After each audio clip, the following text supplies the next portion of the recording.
Anneau euclidien. Un anneau commutatif est euclidien s'il existe une division euclidienne, c'est-à-dire une application V de A privé de 0 vers N, ce qui suppose que A n'est pas réduit à 0, tel que quel que soit A appartenant à A et B appartenant à A privé de 0, il existe Q et R appartenant à A, tel que A égale BQ plus R avec R égale 0, ou V de R inférieur à V de B. Donc on voit bien qu'il y a une analogie avec la division euclidienne que l'on connaît dans Z et puis dans des anneaux de polynômes tels que R de X ou C de X. Exemple, Z de plus multiplié, Z est euclidien, on va dire. On prend V de X égale valeur absolue de X. On sait que A égale BQ plus R avec R compris entre 0 et valeur absolue de B. Alors, soit R est égal à 0, sinon V de R, c'est R, il est positif, donc c'est ça, et c'est bien inférieur à V de B qui est égal à ça. Et idem avec R de X, qui est euclidien, on prend V de P égale degré de P, A égale BQ plus R, on sait que degré de R est inférieur à degré de Q. Bon, si R est égal à 0, c'est moins l'infini ça. Sinon, V de R, c'est degré de R, et donc il est inférieur à degré de Q qui est égal à V de Q. Théorème, si A est un anneau commutatif, eh bien, euclidien, s'il est euclidien, alors il est principal. Démonstration, soit I un idéal non nul de A, donc 0 appartient à I évidemment, puisque c'est un groupe. W, la restriction de V à I moins 0, donc c'est le V qu'il y a là, en direction de N. Donc c'est la restriction de V. L'image de W, c'est une partie de N, donc elle a un minimum. Donc il existe B appartenant à I moins 0, tel que pour tout X appartenant à I moins 0, V de B est inférieur ou égal à V de X. D'accord?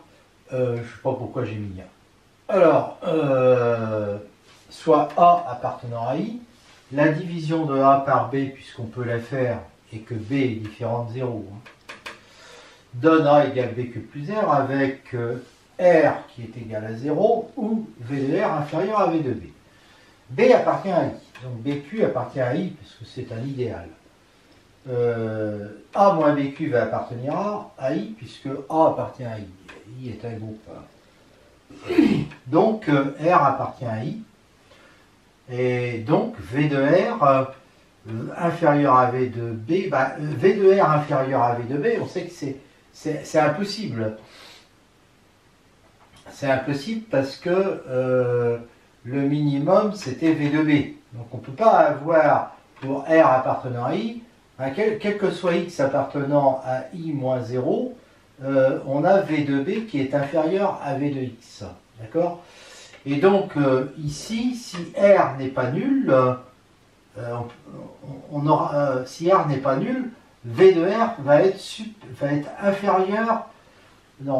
supérieur ou égal à V de B. Donc ça va être impossible si R est différent de 0. Donc R est égal à 0. Donc A égale BQ, qui appartient à B, quel que soit A appartenant à A.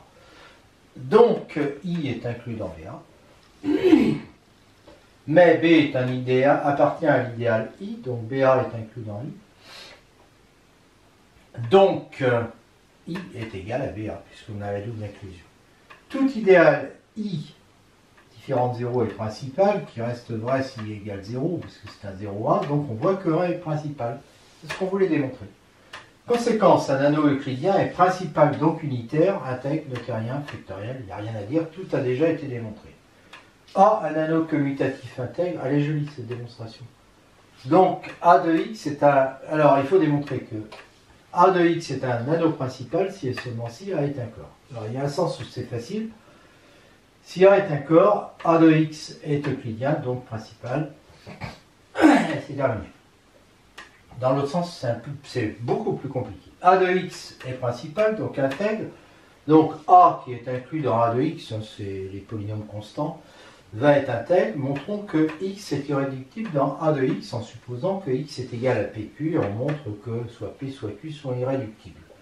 Donc, comme le degré de x est 1, on a degré de p égale 1, degré de q égale 0, ou degré de p égale 0, degré de q est égal à 1. Supposons degré de p égale 1, degré de q va donc être égal à 0, donc p égale à x plus b avec a différent de 0, et q est égal à c, ABC appartenant à a. PQ égale CAX plus BC qui doit être égal à X, donc CA doit être égal à 1 et BC doit être égal à 0, et voilà, et de ça on voit que C n'est pas égal à 0, et donc c'est B qui est égal à 0 parce que A est intègre, hein. Et donc ça me fait P égale à X et Q est égal, C est égal à 1 sur A, donc Q est égal à A moins A, d'accord? Et donc, je ne sais pas où je suis rendu. Voilà. Q, du coup, il est irréductible. De même, en inversant P et Q, si le degré de P est égal à 0, on aura la même chose. Donc, X est irréductible. Mais A de X est principal. Et principal, d'accord? Donc, factoriel. Donc, l'idéal engendré par X, c'est-à-dire cet idéal-là, est premier. Donc maximal, donc A de x sur i, on utilise plein de propriétés là, c'est ça qui est bien, est un corps. Alors à partir de là, on va s'intéresser à l'application f qui a un polynôme fait correspondre son terme constant. C'est un morphisme, alors ça c'est évident, je ne l'ai pas mis là, hein, j'explique oralement. F de p plus q, ça va être, si q c'est la somme des bk, x puissance k, hein, de 0 à n par exemple. C'est évident que f de p plus q, ça sera a0 plus b0, c'est-à-dire f de p plus f de q. Et puis, on a pareil pour f de pq, ça va être en multipliant les termes constants. Donc, c'est un morphisme, ça. Et f de p égale 0, quand ça? Il est égal à 0 quand le coefficient constant est nul, c'est-à-dire quand le polynôme est un multiple de x. Donc, en fait... alors, en plus, il est surjectif, hein, puisque si on prend un polynôme constant, tout élément de A est l'image par f d'un polynôme constant. Si j'appelle lambda ici, je vais avoir lambda ici. Donc f est un morphisme surjectif. Car de f, je viens de le démontrer, c'est l'ensemble des multiples de x. Donc j'appelle i cet idéal. Et donc à ce moment-là, on sait que l'application phi, là, qui a la classe d'un polynôme P associe à 0, son terme constant, qui ne va pas dépendre du représentant de la classe, hein, eh bien, on sait que ça, c'est un isomorphisme. Donc, phi est un isomorphisme d'anneau, seulement ça, c'est un corps. Donc, ici, ça va être un corps. Donc, A est un corps. On va montrer, mais c'est très long, que si A est factoriel, alors l'anneau A de x des polynômes à coefficient de A est lui aussi factoriel. On définit pour ça la notion de contenu d'un polynôme dans un anneau factoriel pour tout polynôme non nul de A de x de degré n. Donc comme ça, on appelle contenu de P le PGCD, et il existe, parce que l'anneau est factoriel et qu'ils ne sont pas tous nuls, de tous ces nombres-là. Enfin, tous ces éléments-là de A. On le note, C de P existe donc parce que A est factoriel. Alors évidemment, il est défini aux inversibles près. On dit que le polynôme P est primitif si C de P est égal à 1. Lemme de Gauss A factoriel PQ non nul appartenant à A de x implique que contenu de PQ égale contenu de P multiplication au sens de la multiplication de A par contenu de Q. Démonstration, si P et Q sont primitifs, on a donc ça. Si le contenu de PQ était différent de 1, il existerait alpha irréductible divisant CPQ, car A est factoriel, donc PQ, PQ, CP est égal à 1, implique alpha ne divise pas tous les AI, donc soit I0 le plus petit i tel que alpha ne divise pas AI, donc alpha divise AI pour i inférieur à I0, de même J0 le plus petit j inférieur ou égal à P tel que alpha ne divise pas BJ, donc alpha divise BJ, pour j inférieur à J0. C'est I0 plus J0, c'est égal à ça. Et je prends le premier terme à I0 plus BJ0, et il reste ces termes-là avec IJ différent de I0 BJ0, ce qui veut dire que soit I est inférieur à I0, soit J est inférieur à J0, sinon on aurait I plus J supérieur à I0 plus J0. Donc, la somme est divisible par alpha, car pour I inférieur à I0, alpha divise à I, donc divise à IBJ, et pour I inférieur à J0, alpha divise BJ, donc divise à IBJ. À IBJ, pardon. Donc, en fait, quand je prends ces termes, ils sont tous divisibles par alpha. Et comme celui-là est divisible par alpha, puisque alpha divise le contenu de PQ, alors alpha va diviser celui-là. Donc, alpha divise CI0 plus... Oui, alors, alpha divise donc CI0 plus J0. Donc, il divise ça, donc il divise ça. Donc, alpha divise AI0 point BJ0. Et alpha est irréductible et A factoriel, donc alpha divise AI0 ou BJ0. Ce qui est en contradiction avec le fait que alpha ne divise pas I0 et qui ne divise pas BJ0. Donc, le contenu de PQ, eh ben, j'avais supposé ça, ben non, il est égal à 1, c'est-à-dire à CP multiplié par CQ, mais je rappelle que c'est aux inversibles près. D'accord? K général, CP divise tous les AK, donc AK égale A'K CP, et je définis le polynôme P', la somme des A'K XK, de même CQ divise tous les BK, et donc BK est égal à B'K CQ, et j'ai défini le polynôme Q'. CP' est égal à 1 parce que le PGCD de tous ces nombres-là est égal à 1, de même ici. Donc le contenu de Q' est égal à 1, et le contenu de P aussi, et donc le contenu de P'Q', d'après ce que j'ai démontré, est égal aussi à 1, c'est-à-dire CP' faisait Q'. Les coefficients de P'Q', on passe des coefficients de P'Q' aux coefficients de PQ en multipliant par CP.CQ, bien sûr. Ça, c'est évident. On peut écrire deux lignes, mais ça ne sert à rien. Donc, leur PGCD est multiplié par le PGCD de ça. On passe au PGCD des coefficients de ça, au PGCD des coefficients de ça, en multipliant par ça. D'accord? Donc, ça veut dire que C de PQ est égal à C de P'Q', multiplié par CP multiplié par CQ. Mais CP'Q', c'est égal à 1. Donc ça fait CP fois CQ, et c'est exactement ce que vous voulez démontrer. A, un anneau factoriel, K, le corps des fractions de A, les irréductibles de A de X sont les irréductibles de A, et les polynômes P de degré supérieur ou égal à 1 qui sont primitifs et irréductibles en cas de X. Démonstration, petit 1, soit A irréductible appartenant à A, P0 égale A est irréductible dans A de X, car si on prend P0 égale PQ dans A de X, degré de P égale degré de Q égale 0, donc quand P appartient à A, Q aussi, et P0 égale PQ, donc A égale PQ, mais comme A est irréductible, P est inversible, ou Q petit q, hein, c'est pas le grand, est inversible. Si P est inversible, alors P est inversible dans A de X, et son inverse c'est P-1, car P fois P-1 est égal à P'-1 égale à 1 unité de A et de A de X. Idem si Q est inversible. Donc A irréductible dans A implique que P0 égale A est irréductible dans A de X. Si A n'est pas irréductible et que P0 égale A, il y a trois cas. A égale 0, bah P0 égale 0, pas irréductible dans A de X. Deuxième cas, A est inversible. On a déjà vu qu'à l'heure P0 égale A est inversible dans A de X inverse A-1, donc P n'est pas irréductible. Troisième cas, A égale PQ avec PQ non inversible. Alors P et Q ne sont pas inversibles dans A de X, puisque P et Q, c'est déjà vu. En fait, la condition pour qu'un polynôme constant soit inversible, c'est qu'il soit égal à un élément inversible de l'anneau. Et P0 égale PQ, donc P0 n'est pas irréductible. Conclusion, les irréductibles de A de X de degré 0 sont les polynômes P égale A où A est irréductible dans A. Troisièmement, P appartenant à A de X de degré supérieur ou égal à 1, primitif et irréductible dans K. Supposons P égale QR dans A de X. Alors P égale QR dans K de X, mais P est irréductible dans K de X. Donc Q ou R sont inversibles dans K de X. Si Q est inversible dans K de X, Q est égal à lambda avec lambda qui est différent de 0 dans K. Mais Q appartient à A de X. Donc lambda va être en fait un élément de A, mais un élément non nul de A. P égale QR, donc va être égal à lambda R. Donc CP est égal à lambda CR. D'accord?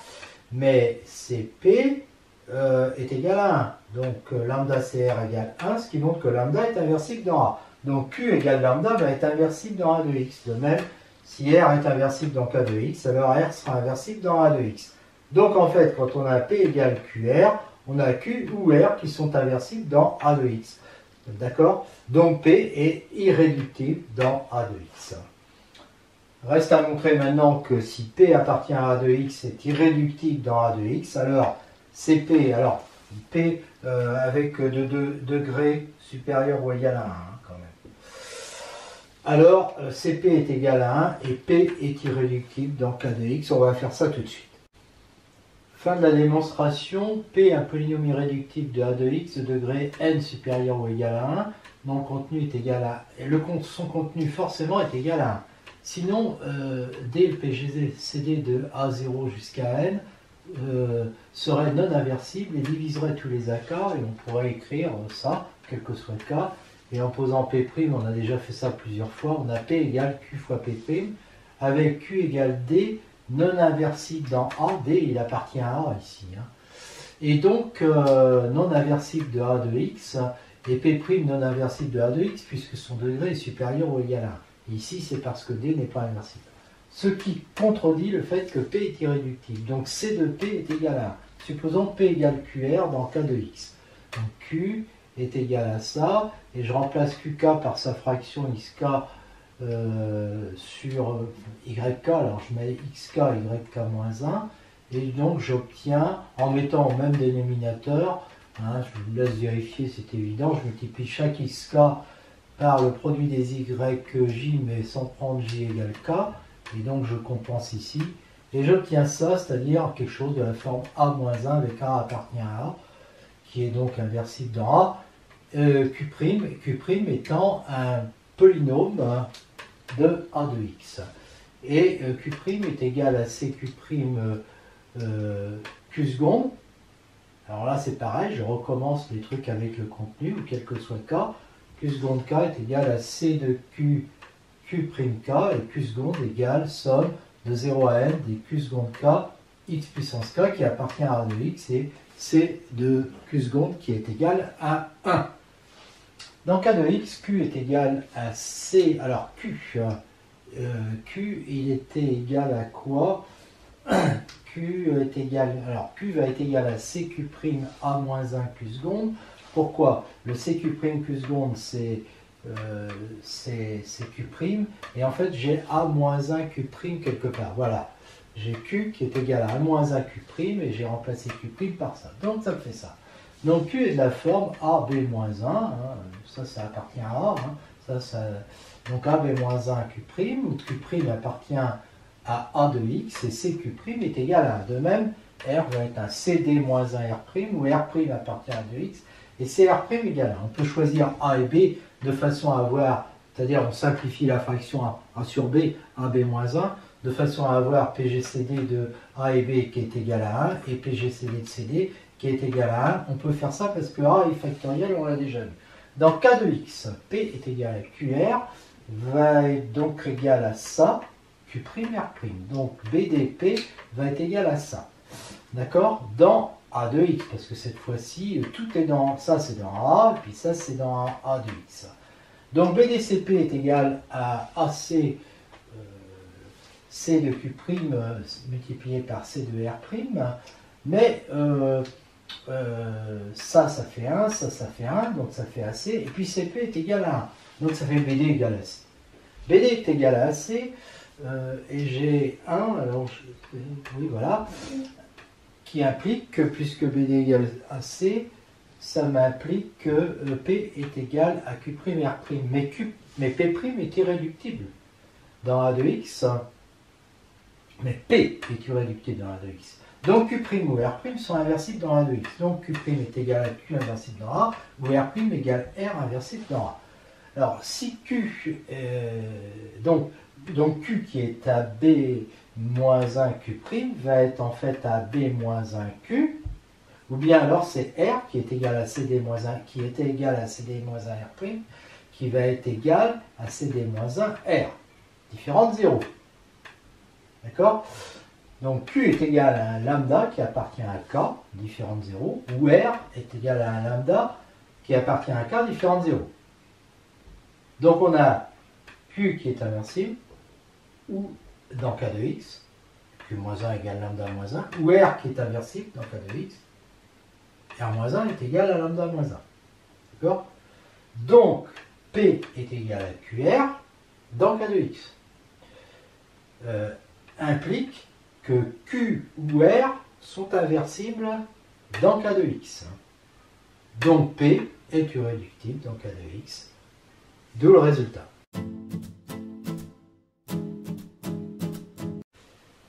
Théorème.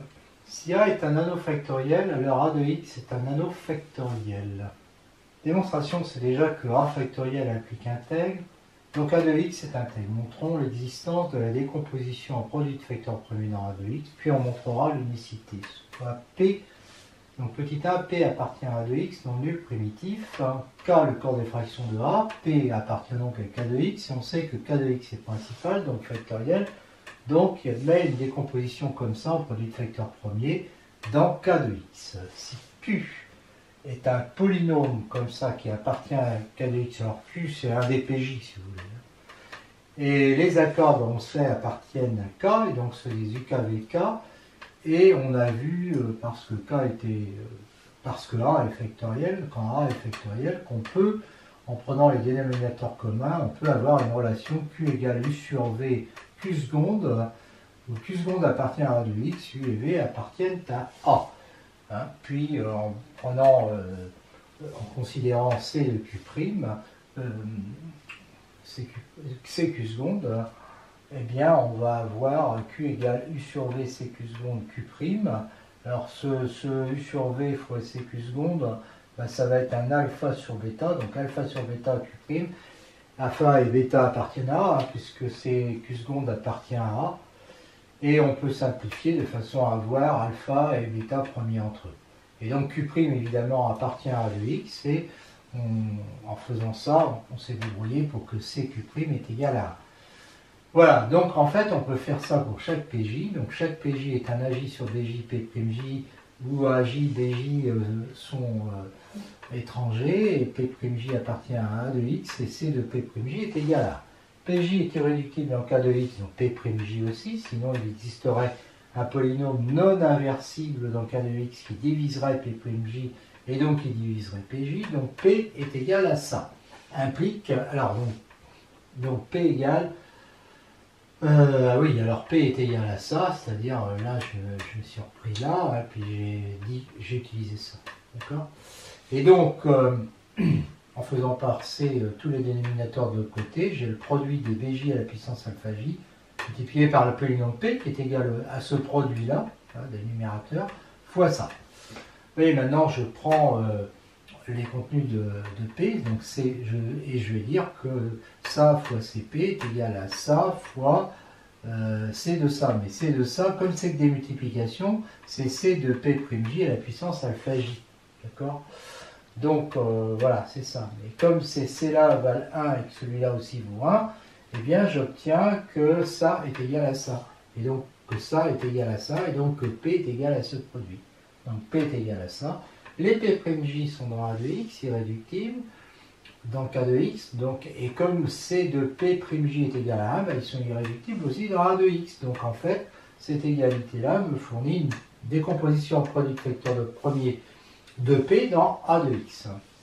Alors maintenant, si P n'est pas primitif, eh ben, j'écris que P égale CP multiplié par P' où P' est primitif, puis je décompose CP dans A, c'est un élément de A, donc voilà sa décomposition, puis P' comme CP' est égal à 1, il a une décomposition dans A de X, et donc P va être égal à ça, et ça me fournit une décomposition en produit de facteur premier dans A de X.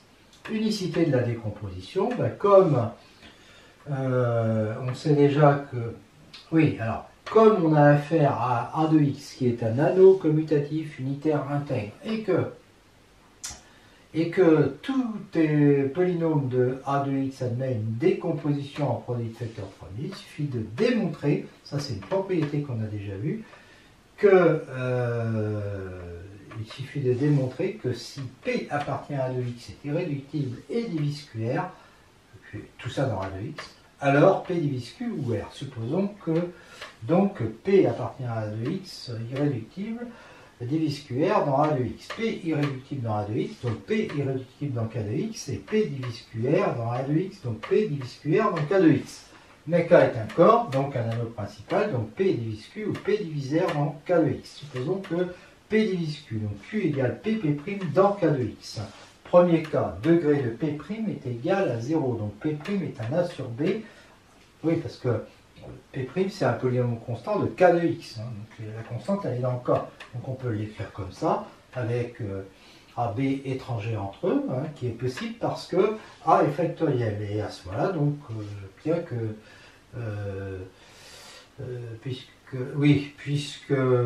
puisque ça, Q et que P' c'est A sur B, ça fait BQ égale à P. D'accord? Et donc BCQ est égal à ACP, mais CP vaut 1. Pourquoi? Parce que P est irréductible dans A2x, donc CP vaut 1. Et donc ça fait que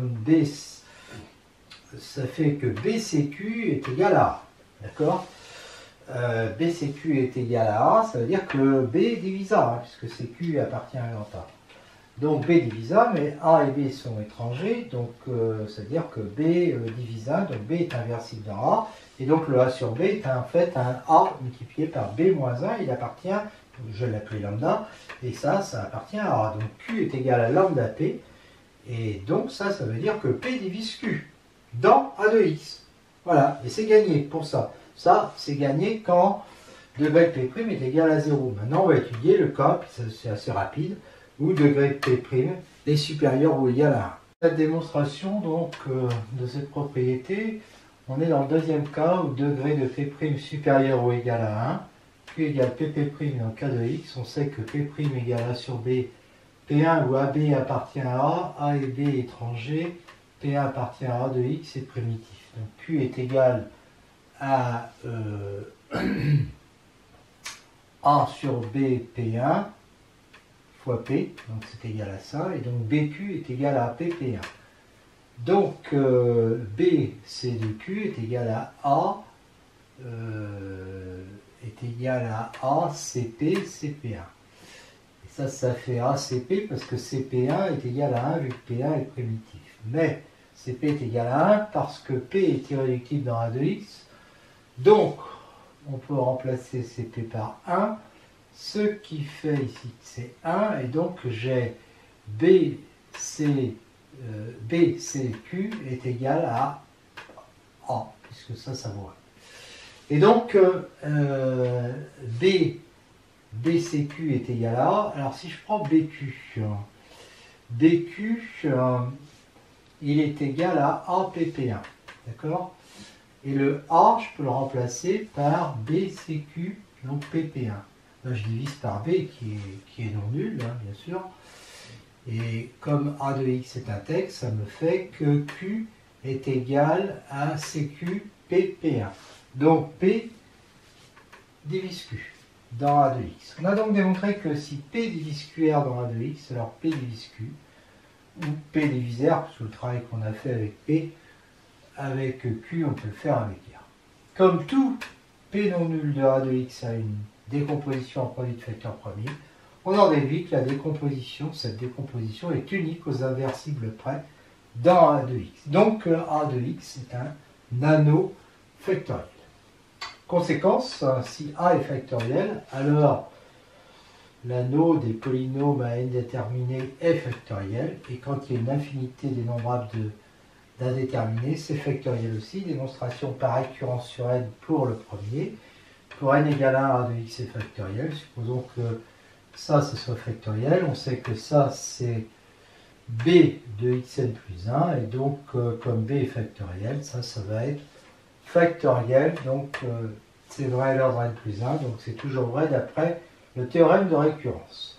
Pour l'autre, si j'appelle b égale a de x1, xn jusqu'à l'infini, si P non nul ni inversible appartient à B, il existe n tel que P appartient à n, qui est factoriel, donc il admet une décomposition en produit de facteur premier dans la n, P égale comme ça, les pk appartenant à n, donc pk appartient à b. Comme pk est irréductible dans n, il l'est dans b, parce que si pk était égal à qr dans b, alors qr appartiendrait à n, donc q ou r serait inversible dans AN, donc dans B, parce que si QQ' est égal à 1 dans AN, QQ' est égal à 1 dans B. Voilà. Donc ça me prouve qu'il y a une décomposition produit facteur premier dans B, ça ne prouve pas l'unicité. L'unicité, eh bien, comme on sait qu'il y a une décomposition produit facteur premier, il suffit de supposer que P irréductible dans B divise QR dans B. Alors on va trouver N tel que P et QR appartiennent à N, et à ce moment-là, P va être irréductible dans N et diviser QR dans N. Donc P divise P, donc P divise Q ou R dans N, car AN est factoriel. Donc P divise Q ou R dans B. Donc il y a unicité de la décomposition en produit de facteur premier. D'accord? Donc on a démontré qu'il y avait une décomposition en produit de facteur premier, et qu'elle est unique, donc ça veut dire que B est bien factoriel, et c'est terminé.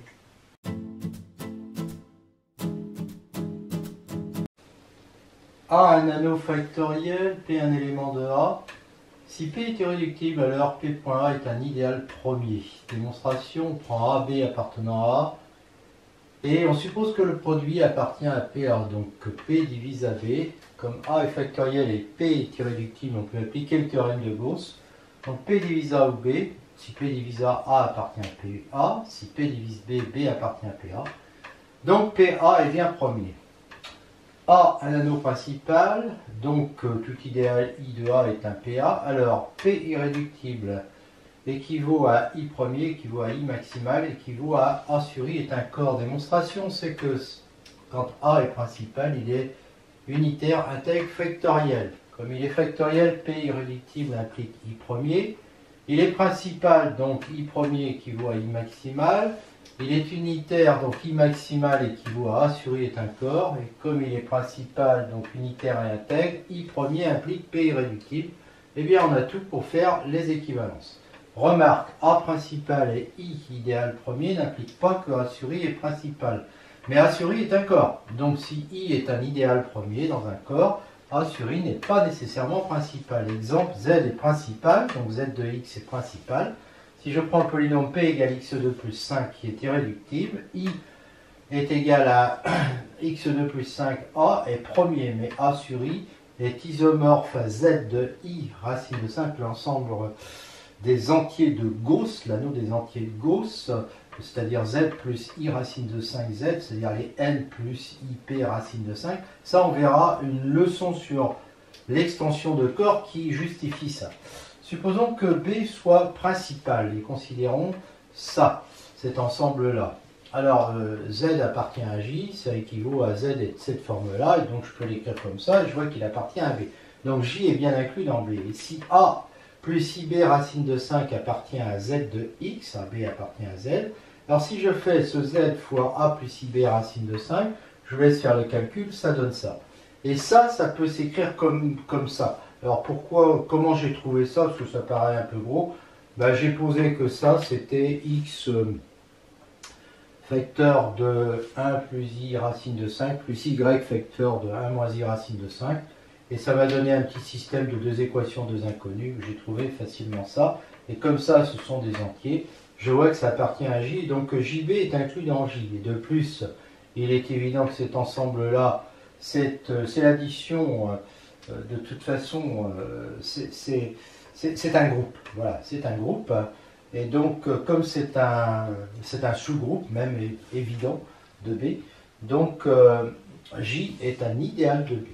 Alors B est principal, donc J va être de cette forme-là, avec AB appartient à 7. Donc si je prends maintenant 2, qui peut s'écrire 1 plus I racine de 5 plus 1 moins I racine de 5, il appartient à J. Donc 2 devrait être un A plus IB racine de 5 fois un élément de B, N plus IP racine de 5, ce qui me donne, en prenant les modules au carré, que 4 est égal à ça. Alors, comment faire 4 ben, 4 c'est que des nombres positifs. Donc 4 fois 1, 1 fois 4, 2 fois 2. 4 fois 1, c'est impossible. Il n'y a pas une des deux parenthèses qui peut être égale à 4, vu que A et B, N et P sont des entiers. Donc je peux faire que 2 fois 2 et ou bien moins 2. Enfin, A et N sont égaux à plus ou moins 2. Et B et P vont être égaux à 0. Donc en fait, ici, je vais avoir J égale 2B ou moins 2B. Mais si je prends 1 plus I racine de 5, il appartient à J. Et il ne peut pas être égal à plus ou moins 2 facteur de N plus IP racine de 5, hein, parce que 1 ne peut pas être égal à 1 de N. Hein.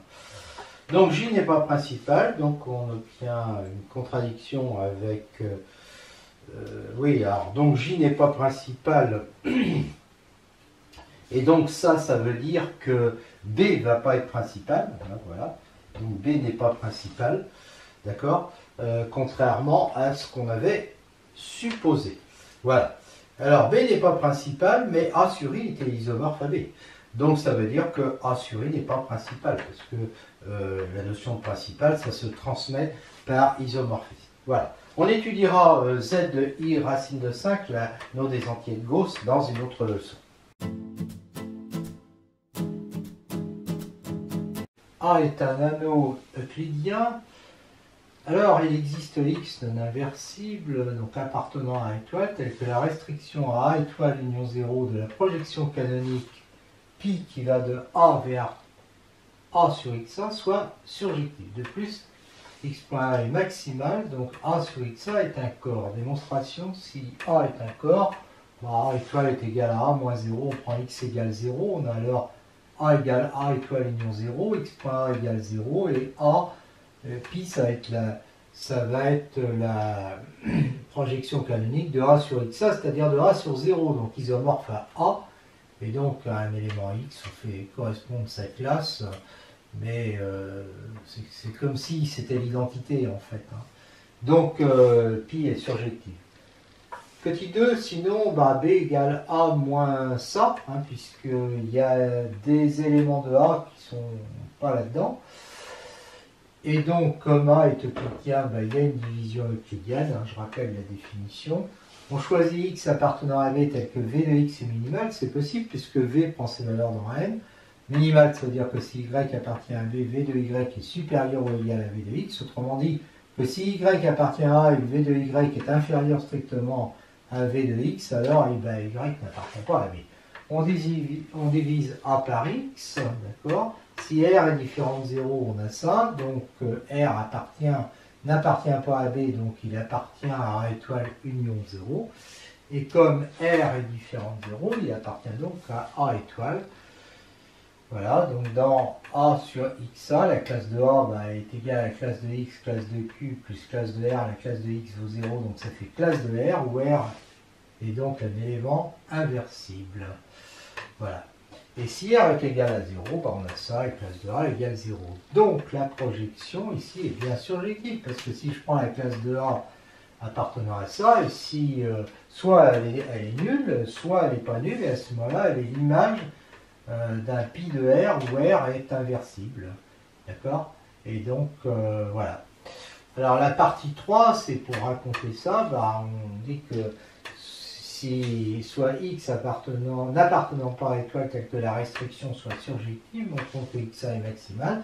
Si classe de XA appartient à A sur XA et que classe de A est différente de 0, alors pi-1 de la classe de A appartient à A étoile, donc il existe B appartenant à étoile, tel que classe de A égale classe de B, mais alors B.B-1 est égal à 1, B est inversible. Hein.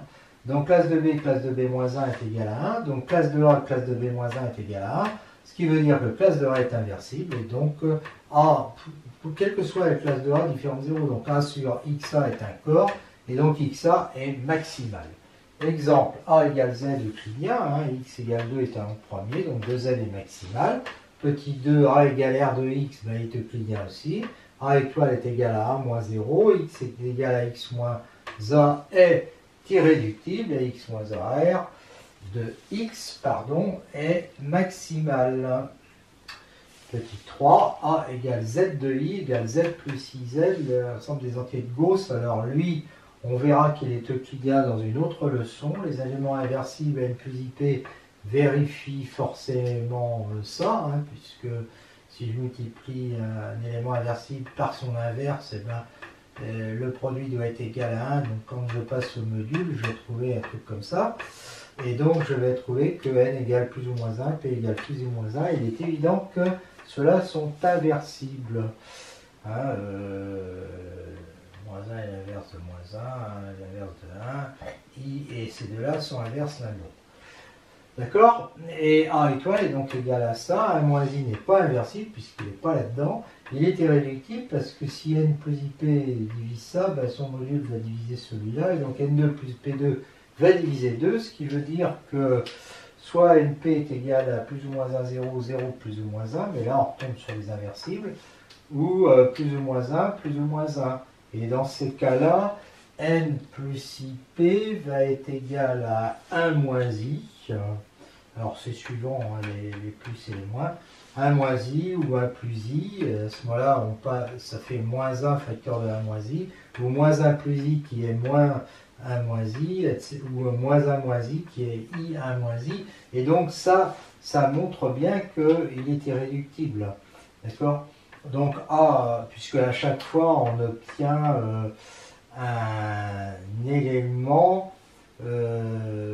qui, à partir de 1 moins i, est obtenu en multipliant par un inversible. D'accord? Donc A est... Alors, on sait que A est euclidien, parce que ça on l'a vu dans une leçon. On vient de voir que 1 moins i est irréductible, on en déduit que 1 moins i A est maximal.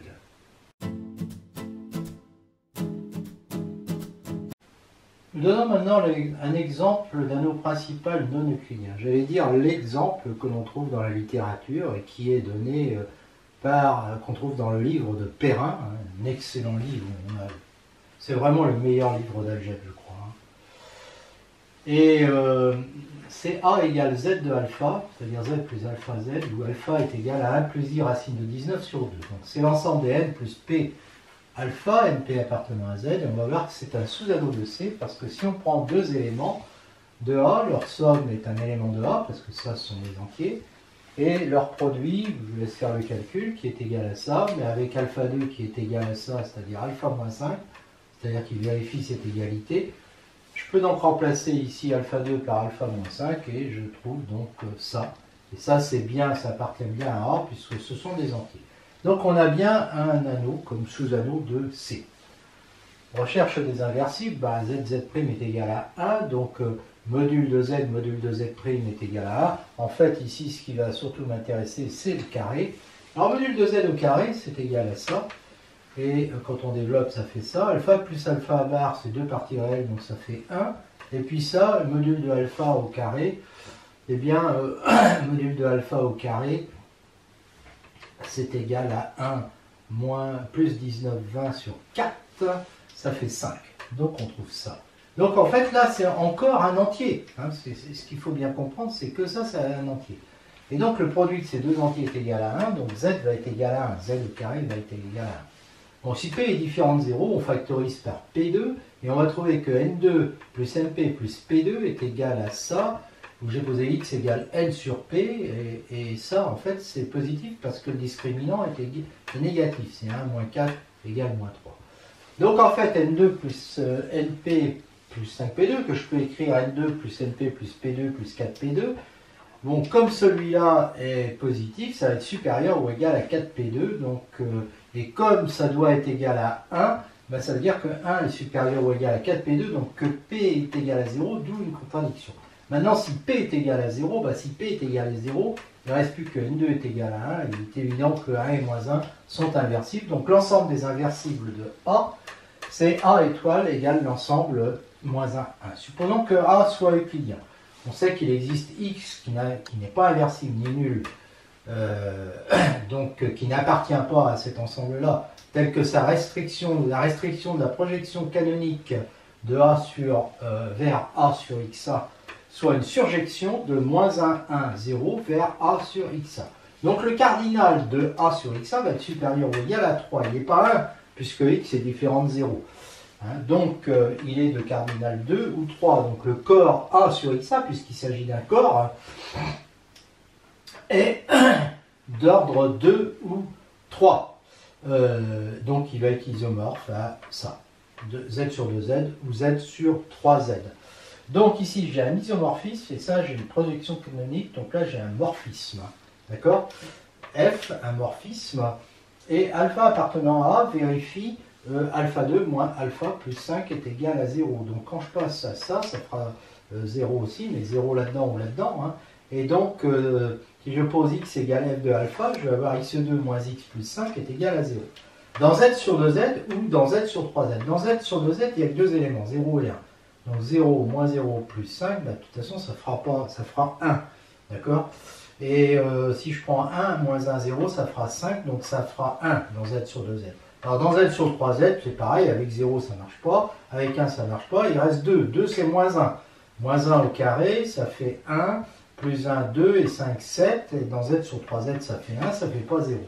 Donc on aboutit, voilà, donc on voit qu'il n'y a pas de solution, et donc on aboutit à une contradiction, ce qui veut dire que A, qu'on avait supposé euclidien, ben, il n'est pas euclidien.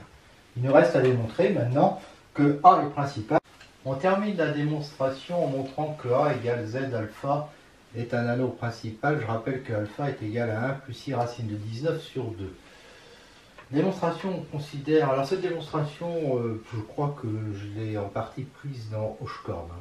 En fait, c'est les démonstrations de ce théorème là, que A est principal non euclidien, on trouve ça dans Perrin et puis Hochkorn. Donc on prend un idéal non nul, on considère cet ensemble des n de A appartenant à I privé de 0. Si A appartient à A, il est de cette forme, je sais que NA est égal à ça, c'est le module de A au carré, et donc si A est différent de 0, il est non nul. T est donc inclus dans n étoile, il y a un plus petit élément K qui est pris pour la valeur Y, soit X appartenant à I privé de 0 et Z égale X sur Y, c'est-à-dire XY bar sur NY. Si Y donc y il est de cette forme là, hein, donc y bar de cette forme là, et comme alpha plus alpha bar est égal à 1, j'ai y bar qui va être égal à ça, et je vois qu'il appartient à A. Donc xy bar c'est le produit de deux éléments de A, ça appartient à A, et donc c'est de cette forme. Et donc Z est de cette forme avec ici des entiers. D'accord, UV, alors je peux me débrouiller en divisant par leur PGCD pour obtenir donc ici 3 éléments dont le PGCD est égal à 1, ils sont étrangers entre eux. Voilà, donc j'obtiens UV appartient à Z, W appartient à N étoile, évidemment, PGCD est égal à 1, et quand on a simplifié. Donc premier cas, oméga est égal à 2, donc U et UV sont impairs, hein, puisque là on a du pair, comme le PGCD des 3 est égal à 1, un des deux est impair. Donc je pose A est égal à ça. Donc c'est ça, ça appartient à A d'après ce que j'ai dit avant, et Z est égal à A bar sur 2. NA est égal à ça, donc ça, donc ça, donc ça. Alors il est impair, pourquoi? Parce que on a dit qu'un des deux était impair. Alors soit les deux sont impairs, donc impair, impair, impair, ça fait impair, soit U est pair, ça c'est pair, pair, et celui-là est impair, donc c'est impair, soit l'inverse, U est impair et V est pair, V est pair, ça c'est pair, pair, et ça fait impair. Voilà, donc NA est égal à 2B plus 1, puisqu'il est impair, B appartient à N, donc à A, et ZA moins B va être égal à A. Alors ZA moins B c'est A, et Z c'est A bar sur 2, hein, puisque oméga est égal à 2, donc ça fait ça. Donc ça fait ça, et ça nous fait bien 1,5. Pourquoi? Eh bien parce que c'est 2B, quand je divise par 2, ça fait B plus 1,5, moins B, donc ça fait 1,2. Voilà. Petit 2, si W est supérieur ou égal à 3, je sais que le PGCD est égal à 1, j'applique le théorème de Bézout, on est dans Z, hein, je l'applique dans Z, et donc on peut trouver ça, et en changeant Q en moins Q et M en N plus M, ça devient ça que j'appelle petit 2. Soit P, l'un des entiers les plus proches de MV moins 5, de MU moins 5NV sur oméga. Je pose A égale M plus N alpha, B égale P plus Q alpha, et alors le Q il existait déjà, il n'y a pas de problème, et j'obtiens, alors ça appartient à tout ça, et ZA moins B va donc être égal à ZA moins B. Alors je le simplifie un peu, je vous laisse vérifier ça, hein. Je remplace alpha 2 par alpha moins 5, et donc voilà, ça me fait un truc comme ça, et je sépare ce qui n'est pas en alpha de ce qui est en alpha, et ça je l'appelle R. plus, alors ce truc-là, il vaut 1 parce que c'est exactement ça. Donc R plus alpha sur oméga. R, évidemment, R c'est une fraction, donc ça appartient à Q. Module de R. Eh bien, module de R, c'est ça, puisque R, c'est ça. Alors, ça va être inférieur ou égal à 1,5 parce que P, c'est un des entiers les plus proches de ça. Donc, la différence entre ça et ça en module est inférieure à 1. Donc, voilà, j'ai ça. D'accord? Alors, Z1 moins B au carré, c'est le module de R plus alpha sur oméga au carré. Je peux appliquer la même formule qu'ici. Bon, c'est pas des entiers, mais peu importe. Ça donne le même résultat, donc ça fait ça. Et ça, c'est donc inférieur ou égal à 1,5 fois 1,5. Ça, c'est inférieur à 1,5. Oméga est supérieur ou égal à 3. Donc 1 sur oméga est inférieur ou égal à 1 tiers. Et donc, j'obtiens que c'est inférieur ou égal à 35 sur 36, donc à 1. Z1 moins B est différent de 0. Sinon, on aurait R plus alpha sur oméga égale 0. Donc alpha égale moins R oméga. Et R appartient à Q, oméga à N. Donc ça appartiendrait à Q, ce qui est faux, parce que alpha c'est 1 plus I racine de 19 sur 2. Donc dans les cas 1 et 2, j'ai à chaque fois AB qui appartient à Z1 moins B qui est différent de 0. C'est valable aussi ici, parce que Z1 moins B il vaut 1,5 là, c'est encore. Z1 moins B en module qui est inférieur à 1, c'est évident aussi dans le cas 1. AX moins BY, dans les deux cas, il est égal à ça. Et il est différent de 0, parce que ce truc-là est non nul, et celui-là aussi. Et puis en module, il va être, ça c'est inférieur à 1, et donc il va être inférieur à un module de y, parce que y est différent de 0. Voilà. Mais xy appartient à l'idéal i. Donc ax moins by appartient à i. Donc ax moins by appartient à i moins 0, puisqu'on a dit qu'il était non nul. Et donc n de ax moins by va être supérieur ou égal à k, ce qui est égal à ny. Donc module au carré de ax moins by est supérieur ou égal à module de y au carré, et donc module de ax moins by est supérieur ou égal à module de y, et j'obtiens une contradiction. Ça veut dire que oméga n'est pas égal à 2, qu'il n'est pas supérieur ou égal à 3, donc comme il est non nul, il est égal à 1. Donc, puisqu'il est égal à 1, le z va être un u plus v alpha, donc il va appartenir à A. Et x qui est égal à zy, il va donc appartenir à ya. Quel que soit x appartenant à i, alors à i moins 0, mais ça reste vrai si x est égal à 0, parce que je peux dire que 0 est égal à 0y. Donc i va être inclus dans yk. Mais comme i est un idéal, et que y appartient à l'idéal i, yk est inclus dans i. Donc finalement, j'ai l'égalité i égale yk. D'accord? Donc ça veut dire que i au départ, c'était un idéal non nul de A. Tout idéal non nul est principal. Alors l'idéal nul, lui, il est principal aussi, parce que c'est 0A. Donc tout idéal de A est principal, donc A est un anneau principal.